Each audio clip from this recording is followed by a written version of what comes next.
Oke, karena siaran langsungnya udah mulai, jadi saya nggak nunggu siapa aja yang nonton, tapi saya karena ini mau diupload di feed, jadi saya mulai ya. Assalamualaikum, nama saya Ratu Kori. Di sini saya mau meluruskan apa yang sudah saya upload sebelumnya. Jadi biar gak ada kesalahpahaman atau bagaimana. Pertama-tama saya benar-benar meminta maaf kepada keluarga besar suami saya, terutama suami saya. Dan saya juga meminta maaf kepada keluarga besar saya pribadi, serta teman-teman yang sudah melihat video ini, siaran langsung ini, atau terlibat dalam kasus ini. Jadi yang seperti kalian tahu, saya adalah penderita gangguan mental sejak tahun 2023. Pada saat itu saya berdomisili di Sumatera Utara. Nah, ketika itu saya memang sudah berhijrah, namun memang ada permasalahan keluarga dengan suami saya. Jadi yang namanya perempuan dan memiliki gangguan mental, saya di situ melihat-lihat ceramah di sosial media. Kemudian saya melihat ceramah yang bersangkutan, yaitu HRA. Kalian bisa tahu siapa beliau. Jadi beberapa ceramah itu sudah saya lihat, kemudian saya tertarik terhadap ceramahnya, yang namanya saya sebagai jemaah, saya itu memberi salam di Instagram gitu kan. Saya memberi salam kepada beliau, Assalamualaikum, dan kemudian beliau balas dengan sangat baik. Singkatnya, kami di situ sudah berbincang-bincang mengenai bagaimana cara menjadi seorang istri dan ibu yang baik. Karena saya pada saat itu benar-benar ingin mendapatkan siraman rohani, karena kondisinya benar-benar saya drop mental, saya kurang kasih sayang suami gitu. Jadi saya benar-benar membutuhkan siraman rohani gitu, benar-benar dari agama gitu. Pada kesempatan itu kami berbincang. HRA pun, beliau pun tahu saya sudah memiliki seorang suami, dan beliau bilang kapan-kapan boleh bertemu sama suaminya juga, tapi itu hanya rencana saja. Kemudian di bulan akhir Mei itu saya itu pulang ke Serang, Banten. Kemudian saya bilang ke beliau, kapan ada kajian di Jakarta, saya mau ikut kajian di Jakarta karena agar membuka pikiran saya juga dan menenangkan hati saya. Beliau bilang nanti di tanggal sekian ada, namun itu bukan jadwal kajian. Dia bilang saya pulang dari kajian di Banjarmasin, kita bisa ketemu, dia bilang seperti itu. Yang namanya jemaah yang benar-benar mengagumi ya, saya karena ada waktu ya saya menyempatkan diri untuk bersilaturahmi gitu kan. Nah, sebelumnya saya juga memberitahu kepada teman-teman bahwasannya Habib itu tidak memfollow saya, tapi selalu men-stalk Instagram saya gitu. Jadi saya bikin story, beliau selalu melihat gitu. Saya bikin story, selalu melihat gitu kan. Jadi memang beliau juga mungkin maksudnya menganggap saya gitu, memang menghargai saya gitu kan. Nah, pada tanggal 9 Juni itu saya bertemu di satu daerah Jakarta. Saya pergi dari Serang sekitar sore dan saya nyampe itu maghrib. Dan saya bilang bahwa saya sudah sampai di restonya. Beliau bilang, ini saya tegaskan, saya luruskan bahwa saya itu pertama kali ketemu beliau itu bukan di kamar hotel. Jadi saya itu ketemunya di restoran. Jadi restorannya itu berada di satu hotel gitu loh. Terus saya berbincang-bincang, saya pikir itu saya bertemunya itu dengan banyak kawan-kawan beliau gitu. Ternyata beliau sendiri, saya pun sendiri gitu kan. Di situ pun kami berbincang-bincang, di situ banyak orang yang melihat juga bahwa kami ngobrol tidak ada penyimpangan sama sekali. Beliau duduknya benar-benar jaraknya jauh dengan saya. Dan situ ada saksinya, pelayan restorannya gitu kan. Sebentar ya teman-teman, saya nggak bacain komentarnya dulu. Nah, kemudian kami berbincang-bincang selama 2 jam. Beliau itu lebih menceritakan tentang dirinya gitu kan, dari nol dia sebelum berkarir sampai di detik saat itu gitu kan. Jadi saya juga banyak mendengarkan kisah-kisah beliau. Saya merasa tertarik juga, saya juga merasa bangga gitu terhadap cerita beliau sampai akhirnya menjadi di titik seperti itu. Kemudian setelah berbincang selama 2 jam itu, Habib menanya kepada saya mau pulang kemana. Kebetulan kan saya dari Serang, Banten, dan saya bilang saya rencana mau tidur di Kramat Jati, tempat kawan saya namanya Milea. Saya bilang seperti itu. Terus beliau bilang nggak usah pulang, nggak usah ke tempat teman kamu atau pulang ke Serang, kasihan jauh, istirahat aja biar saya bukakan kamar di sini. Saya namanya baru kenal juga, terus dia adalah seorang Habib. Saya demi Allah saya nggak mau merepotkan beliau. Saya di situ ada sempat penolakan, tidak usah, terima kasih Bib, saya bilang kayak gitu kan. Saya tidur di tempat teman aja, saya juga nggak bawa pakaian ganti, paling nanti minjem baju ke teman saya bilang gitu. Terus beliau bilang nggak apa-apa, nanti saya bukakan kamar barunya. Ya beliau ngomong gitu, saya juga nggak menolak gitu kan, karena memang perjalanan apa sih ini Kak, bukan apa-apa, keluar aja. Abis itu saya ya yang namanya ditawarin kamar, terus ya udah saya gitu kan. Nah akhirnya beliau kasih akses kamarnya itu kepada saya. Saya pikir saya terima, saya pikir kamar itu adalah hak untuk saya pribadi karena beliau sudah ngasih ke saya. Kemudian beliau masuk ke kamarnya, saya juga masuk ke kamar saya. Beberapa menit kemudian itu saya sedang berbincang-bincang di handphone sama keluarga saya. Tiba-tiba saya nyeletuk gini, kok bisa masuk? Saya bilang kayak gitu. Ternyata kalian mau tahu, nah Habib itu masuk tanpa ketok terlebih dahulu. Saya di situ shock. Berarti dia memegang satu aksesnya. Berarti ada kan di hotel itu ada yang dapat 2 akses, ada yang cuma 1 akses. Nah di situ ternyata dapat 2. Saya nggak tahu bahwa beliau memegang 1 aksesnya. Saya juga berpikir seperti ini, walaupun saya shock gitu kan, saya nih nggak tahu nih maksud beliau tanpa ngetok itu apa gitu. Kalau saya di situ posisinya lagi ganti baju, tiba-tiba beliau masuk, gimana perasaan kalian? Pasti shock juga dong. Jadi di situ, tapi di situ untungnya saya nggak lagi ganti baju atau bagaimana ya. Dan saya juga tahu diri itu kamarnya beliau gitu kan, beliau yang bayar gitu. Ketika itu pas beliau masuk ya saya persilahkan bahwa ini bukan sepenuhnya kamar saya persilahkan beliau untuk duduk di kursi yang berbentuk sofa gitu. Nanti ada fotonya kursi gitu. Beliau duduk di situ, saya duduk di kasur. Saya juga benar-benar menjaga jarak.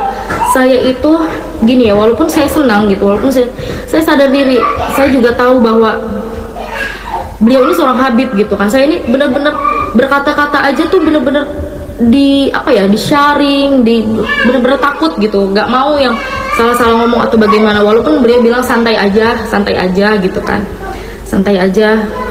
Beliau pun ngajak saya ngerokok bareng gitu, santai aja, dia bilang kayak gitu. Iya Bib, saya bilang kayak gitu kan.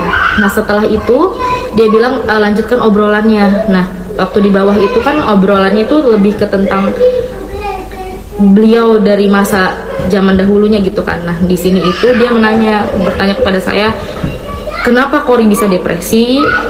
Akhirnya saya jelaskan depresi seperti ini. Dan tiba-tiba beliau ngajak saya untuk usaha bareng karena beliau tahu saya sebelumnya memiliki usaha dan itu jalan cukup mulus. Nah jadi saya itu masih tahu kan bahwa modalnya sekian Bib gitu kan, penghasilannya sekian. Nah beliau itu benar-benar antusias, benar-benar antusias. Saya sebagai orang wanita ya, ini kita jangan membicarakan Habib dulu. Seorang wanita, ada orang baru kenal, tapi orang itunya yang antusias kan, kita masih bingung ya, apa ini orang benar gitu kan, apa iya ini orang benar gitu loh. Tapi kan saya juga nggak berpikiran, oh ini nih Habib pasti benar, nggak mungkin terpeleset omongan dia itu, nggak mungkin ada pembohongan dusta keluar dari mulut, itu nggak mungkin gitu. Jadi saya mendengarkan dia. Beberapa kali dia minjem handphone saya untuk mengkalkulasikan gimana itu nanti modalnya itu, dan dia itu bener-bener, kalian tahu nggak, yang antusias banget, Kori kamu harus buktikan kalau kamu bisa, dia bilang kayak gitu, jangan stres lagi, kita usaha. Dia tuh tidak ngasih modal cuma-cuma, tapi dia bilang kita usaha bagi hasil begitu. Jadi kan saya juga ya sudah Bib, oke baik gitu kan. Saya juga nggak mungkin saya nggak ada berpikiran macam-macam gitu. Demi Allah nggak ada berpikiran macam-macam. Kalau saya mau berpikiran macam-macam, saya di situ udah foto-foto beliau gitu kan. Saya video-video yang saya story-story, saya nggak ada. Saya di situ bener-bener dari Serang Banten ke Jakarta itu pure mau sharing tentang agama, tentang apapun itu yang saya mau pertanyakan, karena saya itu bener-bener manusia yang depresinya parah, depresi akut. Saya sampai minum obat penenang yang dosisnya besar. Jadi sekali lagi saya tidak ada niat apapun, kepada Habib, saya juga berpikir bahwa dia adalah seseorang yang baik. Setelah beberapa menit ngobrol itu ya, Habib menawarkan untuk gini, apa kamu gak mau peluk saya? Saya bingung gini. Enggak Bib, makasih, saya risih, saya bilang kayak gitu. Enggak apa-apa, mumpung kita lagi ketemu, dia bilang kayak gitu kan. Akhirnya terjadi dipeluk, terus saya dicium keningnya, abis itu saya direbahkan. Sebenarnya gini ya, saya tuh nggak mau menceritakan detailnya, karena itu kalau misalkan dibutuhkan untuk suatu saat nanti dibutuhkan untuk di proses hukum atau bagaimana baru saya ceritakan. Jadi kalau untuk dikonsumsi publik ini saya nggak mau menceritakan detailnya. Yang pasti terjadilah gitu. Saya juga sudah 3 kali penolakan. Saya bilang penolakannya dalam bentuk seperti ini ya. Saya bilang kan saya risih, tidak mau, jangan sampai gitu. Saya bertanya seperti ini. Apakah Habib sering seperti ini kepada cewek-cewek yang lainnya? Saya bilang seperti itu. Itu dasar penolakan saya ya. Secara bukan saya bilang jangan Habib, jangan, nggak mau. Memang mungkin salah saya di situ, saya nggak langsung memberontak atau bagaimana. Tapi saya ini masih menjaga dia tuh seorang Habib. Saya tuh pengen menolak juga secara halus gitu ya, gitu. Paham nggak? Saya menanya sampai 3 kali. Apa Habib sering melakukan seperti ini? Aku bilang seperti itu kan. Dia bilang sumpah demi Allah, lillahi ta'ala, saya tidak pernah melakukan ini. Akhirnya sudah terjadilah seperti itu. Tidak berlangsung lama sudah ya. Kalau ditanya apakah saya menikmati atau enggak, tidak sama sekali, karena di situ benar-benar saya merinding, semerinding-merindingnya, dan ya sudahlah, saya tidak bisa berkata-kata. Setelah kejadian itu lanjut ngobrol lagi, tapi beliau itu merasa seakan-akan tidak terjadi apa-apa gitu. Saya kan bengong ya, astagfirullah gitu dalam hati saya ini pengen jadi orang bener loh gitu. Saya ini di sini niat datang nih nggak mau begini loh gitu loh, ngerti, paham nggak sih kalian? Tapi beliau meyakinkan saya lagi, udah Kori, mulai saat ini kita bangkit, doakan Habib, minggu depan kita buka usahanya, ajak suamimu, dia bilang kayak gitu. Padahal aku udah bilang, aku udah nggak baik-baik lagi sama suamiku, aku bilang kan. Tapi Habib bilang, ajak suamimu. Setelah apa yang dia lakukan kepada saya, dia bilang, ajak suamimu. Saya sebagai orang yang sudah maaf-maafnya sudah dipakai, wajar dong saya bertanya, kenapa harus sama suami saya? Bukannya saya sudah seperti ini ya sama Habib gitu kan. Dia bilang, jangan Kori, lebih baik kamu membuka usaha ini bareng-bareng sama suami kamu.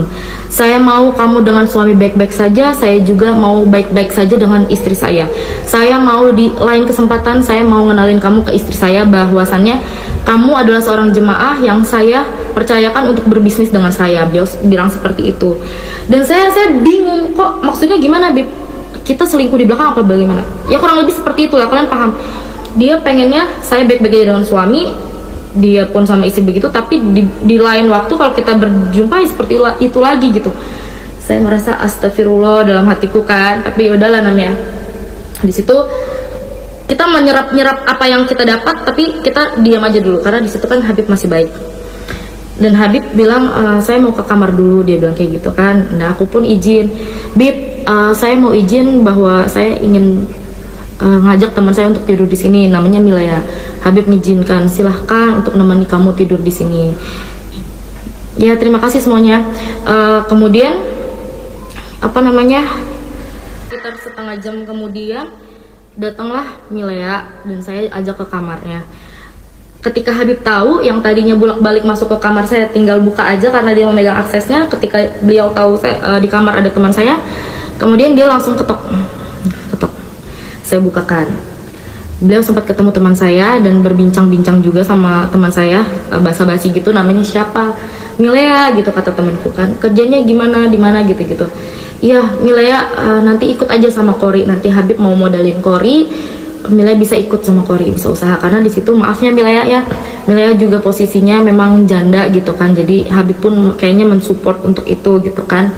Nah setelah itu beliau berpamitan untuk pulang balik lagi ke kamarnya. Malam itu beliau pulang ke Kuningan dan saya juga mempersilahkan. Jadi malam itu sudah selesai gitu, Nah setelah itu besoknya demi Allah Rasulullah saya merasa bersalah.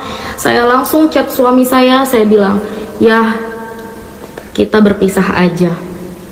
Kenapa saya bilang berpisah aja? Karena saya udah dilecehkan. Saya tuh udah, walaupun saya nauzubillah midaliknya ya, walaupun saya mau berarti saya sudah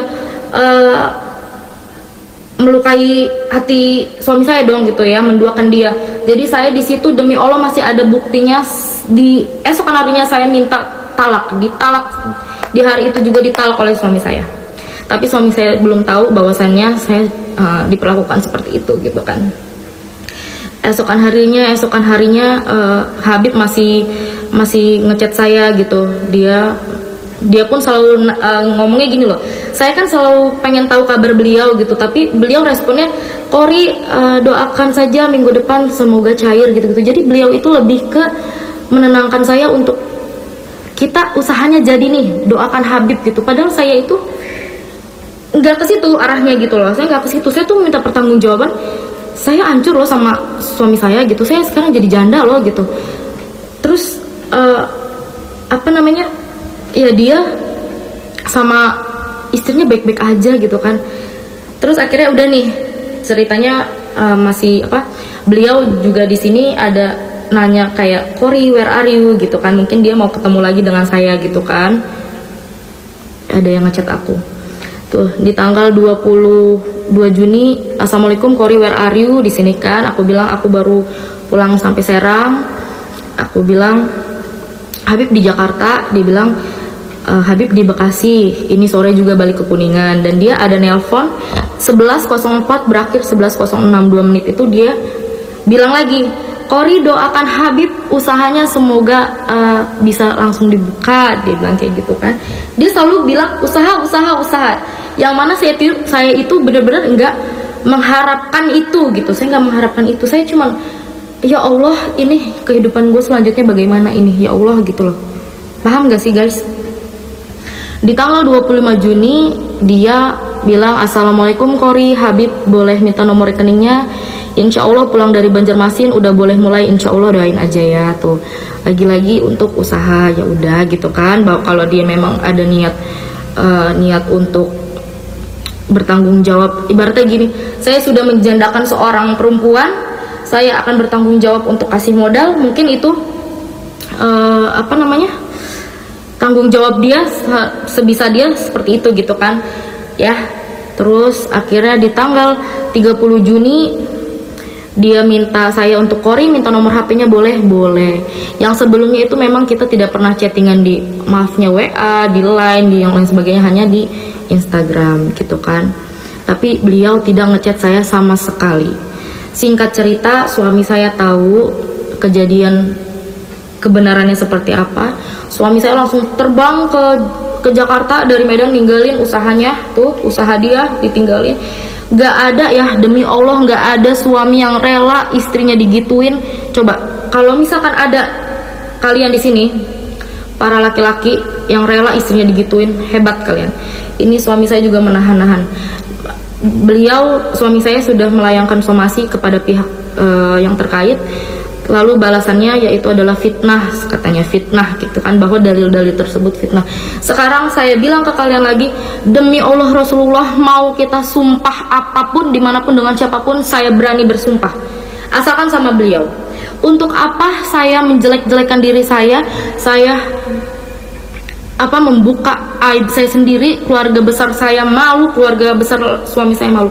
Saya di sini cuma pengen keadilan dan pengen gini loh, nggak mau ada korban selanjutnya gitu. Karena sebelumnya Habib juga bilang bahwa dia pernah check in sama janda, dia kasih uang susu untuk anaknya gitu, tapi janda itu malah ngerekam video dan nge-share ke teman-temannya, gua nih diajak check in sama Habib. Nah gitu, saya berpikir berarti bukan cuman saya doang ya setelah kejadian itu, berarti bukan cuman gua doang ya yang diajak check in. Terus itu baru satu yang dia bilang, dia speak up, yang lain-lainnya kita nggak tahu. Dan dia pun bilang, dulu itu saya itu terkenalnya sebagai Rifki Bule di Jakarta ini, siapa yang nggak kenal, setiap tempat clubbing saya masukin itu. Jadi sekarang kita bukan cerita lagi masa lalu ya, saya juga pendosa masa lalu saya, kalian juga kurang lebihnya tahu saya itu masa lalunya seperti apa, kalian tahu. Tapi di sini masa depan kejadian hari itu saya orang yang pengen benar-benar hijrah, beliau adalah seorang alim ulama tapi melakukan seperti itu. Kalau misalkan ada nih di komen tadi, terus Allahnya kenapa mau diiniin apa namanya, kan punya suami, kenapa? Kan gue bilang gue mau pulang nggak boleh dibukain kamar. Gue pikir kamar itu adalah hak pribadi untuk gue, ternyata dia megang satu aksesnya. Di situ kalian udah mikir ada kejahatan apa, ada niat apa yang dia mau lakukan untuk dia megang satu aksesnya itu. Harusnya kalau dia sopan dia ketuk dulu ya. Dari situ aja gue nggak tahu niat dia itu apa. Terus kedua ada yang bilang apa lagi tadi, pokoknya ada yang bilang kenapa mau gitu kan bacaan seorang gini. Kalau dia adalah lelaki biasa, seumpamanya kalian laki biasa terus maaf-maafnya melecehkan, mungkin sudah selesai, bisa baku hantam sama laki gue selesai. Ini adalah seorang alim ulama yang benar-benar tahu agama, yang dia bilang bahwa perzinahan itu adalah dosa besar gitu kan. Apalagi masing-masing punya pasangan gitu ya, beliau lah yang lebih tahu itu hukumnya seperti apa. Mau ada 1000 perempuan yang gak berbusana di depan dia, kalau memang dia itu adalah benar-benar seorang habib atau alim ulama, dia kasih pakaian pulang, saya kasih uang pulang, gak mungkin dipakai. Dan ini di situ ya posisinya gue demi Allah gak memulai duluan, dia yang memulai duluan. Nanti kalian bisa cek ulang lagi siaran ulang ini gimana ceritanya. Nah setelah itu kita diemin gitu kan, kita diemin, laki gue diemin, tanya jawabnya nanti dulu ya sayang ya. Akhirnya pada tanggal 8 September kemarin, saya mau semuanya itu pakai secara tenang, damai gitu. Saya ngechat, sorry waktu pas itu, pas kejadian itu, pas laki saya kesel itu, memang laki saya itu katanya sempat ngechat istrinya gitu kan. Akhirnya Habib itu ngechat saya panjang lebar, yang tadinya beliau pernah minta nomor WA saya tapi sekata pun dia tidak mengirimkan pesan kepada WA saya. Ketika laki saya udah ngasih tahu ke bininya itu, ke istrinya, dia nelponin saya panjang lebar, dia berkata-kata suami kamu DM istri Habib begini. Maksud saya, jadi WA saya itu cuman diperlukan saat itu aja. Yang sebelumnya dia sudah save, sudah lama gitu kan. Jadi sudah ya, masalah WA itu, masalah yang lainnya sudah selesai. Tanggal 8 September, saya ngechat adminnya. Saya bilang, saya mau menyelesaikan permasalahan ini, karena bagaimanapun juga saya itu yang benar-benar dirugikan. Sampai detik ini saya nggak dapat nafkah dari suami saya, anak-anak saya itu saya yang nafkahin, saya yang cari uang sendiri. Tapi Habib sampai detik ini dia masih ceramah di mana-mana gitu, orang percaya sama dia gitu. Dia masih baik-baik aja sama istrinya. Nggak bisa di tag Rizka Sahab itu udah ngeblok aku, jadi dia nggak bisa ngelihat postingan aku ataupun siaran langsung aku ya beb. Jadi di tanggal 8 September itu adminnya bilang apapun yang berhubungan dengan Habib Rifki tolong disampaikan di kuasa hukumnya gitu. Saya chat, ini namanya Bang Imam ya, sebagai lawyer Habib. Terus di sini saya biasa, saya beri salam, saya perkenalkan diri saya, dan beliau bilang, baik mbak, pokoknya apapun yang berkaitan dengan Habib silakan disampaikan ke kami terlebih dahulu. Itu tanggal 8 ya. Dan tanggal 8 kita sempat teleponan ya. Keesokan harinya ini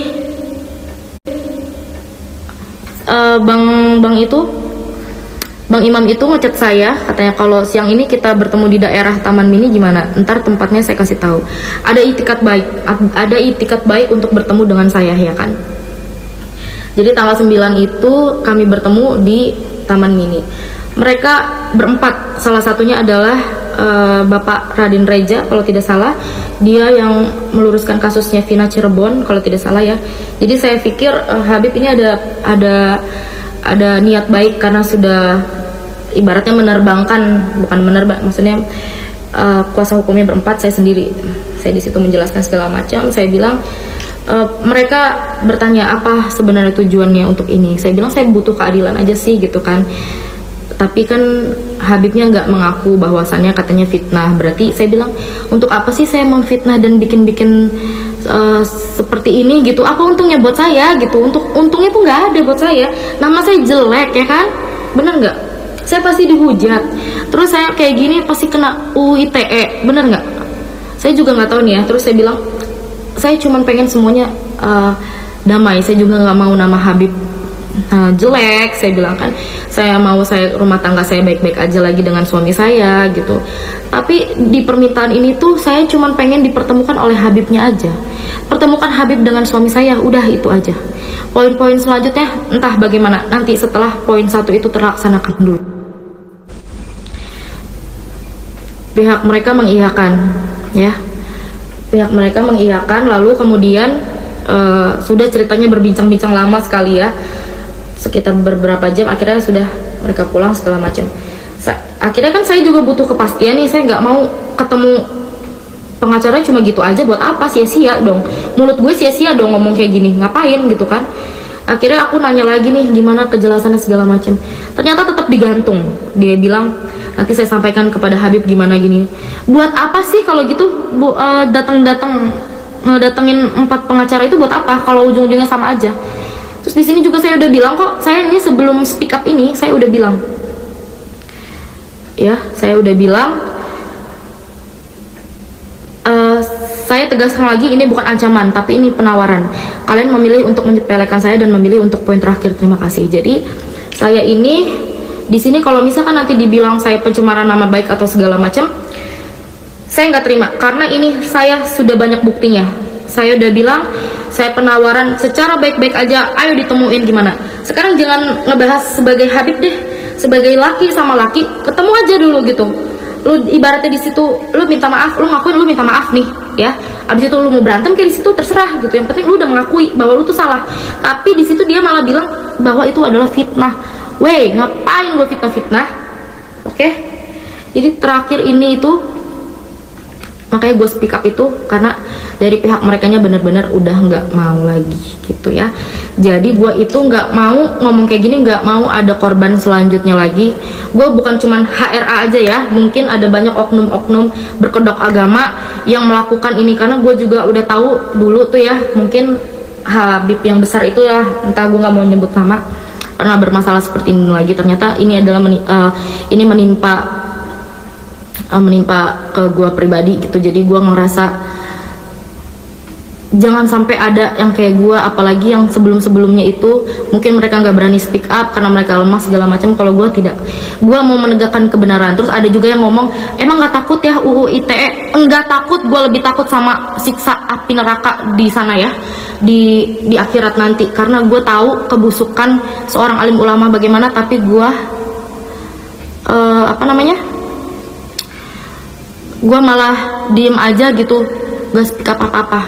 Udah sih, intinya gitu aja. Jadi kejadiannya itu memang begitu cepat. Pertama, beliau itu tidak mau mengakui bahwasannya beliau sudah begitu kepada saya gitu kan. Terus janji-janji beliau juga sirna.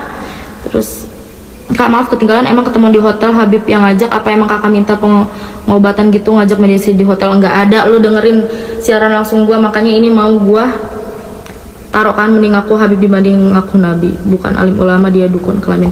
Yang nggak tahu terserah kalian. Yang penting itu gua sudah menjelaskan sedetail-detailnya, sejujur-jujurnya. Tapi ada beberapa hal yang memang gua tidak sampaikan karena itu adalah privacy dalam arti ketika nanti akan dibutuhkan untuk di pengadilan atau di urusan hukum nanti baru gua jelaskan gitu kan, apa aja, bagaimana ciri-cirinya dia, bagaimana kejadiannya itu di tanah seperti apa, itu akan dijelaskan. Itu biarkan, itu adalah urusan saya dengan nanti selanjutnya ya. Lebih hebat Abah Otong daripada Habib itu. Guys, sorry, terima kasih. Aku nggak baca semua, emang nggak aku baca ya, banyak banget. Terima kasih. Tapi di sini kan banyak yang nge-tag Instagram istrinya. Dia sudah ngeblok aku, jadi dia nggak bisa ngakses Instagram aku juga. Jadi yang mau share siaran langsung ini boleh. Terima kasih banyak turut bersempati dalam masalah menurut